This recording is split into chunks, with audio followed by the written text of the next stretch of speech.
ওকে কি আপনাদের মানুষ মনে হচ্ছে? আমার কাছে দেখতে মনে হচ্ছে ও একটা হায়না। হায়নারা তো তাও রাতের বেলায় বের হয় শিকার করার জন্য, কিন্তু ওর কাছে কোনো রাত দিন নাই।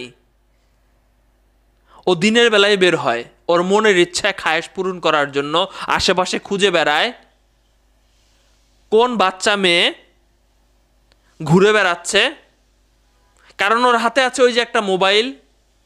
এছাড়া তো আর আমি দেখি না ওর এর এর ভিতরে আকৃষ্ট হওয়ার জন্য।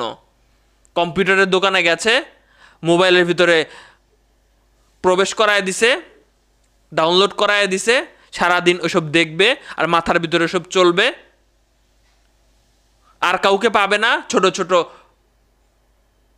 বাচ্চাদের সাথে এমন কাজ করতে যাবে। গাজীপুরের 3 বছরের ফারজানাকে আমরা হারাইছি। বাবার স্বপ্ন, মায়ের রাজকন্যা, ও কিভাবে পারে একটা চালের বস্তার ভিতরে কস্টেপ দিয়ে পেঁচিয়ে রাখতে। দর্শক শ্রোতা, আমি কিভাবে বর্ণনা করবো আমি ভুলে ভুলে যাচ্ছি বিষয়টা। আমরা মেয়েটার ছবি দেখাবো না আজকে। ভিডিওটা শেয়ার করবেন, আমরা সর্বোচ্চ সাজা চাই, দ্রুত সাজা চাই। ফারজানা নামের এক মেয়েকে মঙ্গলবার দিন খুঁজে পাওয়া যাচ্ছে না। হঠাৎ করে আধা ঘন্টার ভিতরে কাজ করেছে।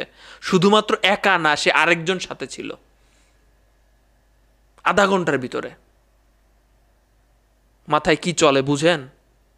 আধা ঘন্টার মধ্যে ফারজানাকে খুঁজে পাওয়া যাচ্ছে না। বাবা মা পাগল হয়ে গেছে।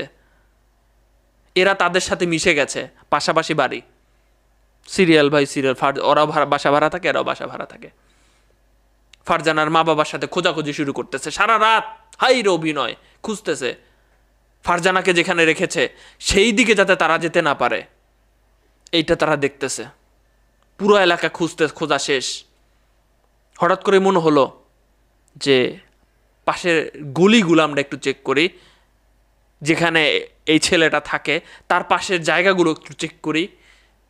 যা দেখে খড়কুটার মধ্যে বাবা মায়ের স্বপ্ন একটা বস্তার ভিতরে। আর কথা বলছে না, আর বাবা বলে ডাকতেছে না, আর মা বলে ডাকতেছে না। একে যখন তখন দ্রুত ধরা হয়, শিকার যাচ্ছিল না। পরবর্তীতে শিকার খেয়েছে, পুলিশের হাতে তুলে দেওয়া হয়েছে দুইজনকে। এ তার মনের ইচ্ছা খায়েশ পূরণ করার জন্য ওকে বিস্কুট বা যে কোনো খাবারের লোভ দেখিয়ে সে তো যাবেই, বাসার ভিতরে নিয়ে গেছে। ওর পারার কথা না, ওর পারার কথা না, আধা ঘন্টা পারার কথা না। যেটা হতে পারে আপনারা আশা করছি ধারণা করতে পারছেন। এই জন্য বলি, সচেতনতা বৃদ্ধির জন্য হলেও আজকে ভিডিওটা একটু সবাইকে সরিয়ে দেন। আমি বারবার বলছি, দেখেন আমাদের সচেতনতা কিন্তু এখনো বৃদ্ধি হচ্ছে না। আপনার কন্যা সন্তানকে আপনি অবশ্যই সবসময় আপনার সাথে রাখেন।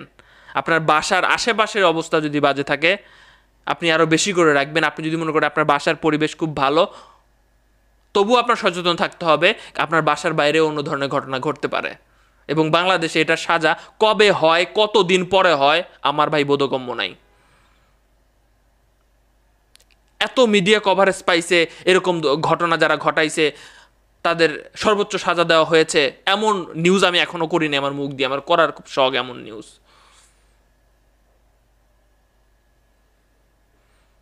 একটু দেখে শুনে রাখবেন।